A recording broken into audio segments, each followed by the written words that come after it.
Hello, here is Star Wars Power of the Jedi Boshek action figures from 2001 or 2, I believe. And this is an unopened one with the world famous blue kneecap. Somehow blue paint ended up inside the action figure on its kneecap, and it's blue paint. Look at that. Do you have any action figures that have mist sprays from an unknown color that's not related to this action figure? Look at that.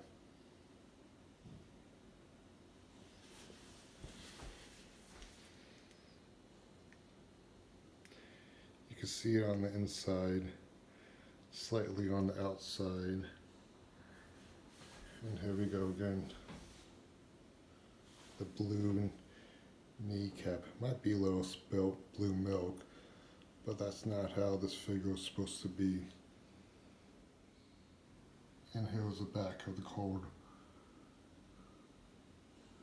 Look on that, there is no blue milk on his knee. So somehow this figure has blue milk put on it by the factory, which is a mistake.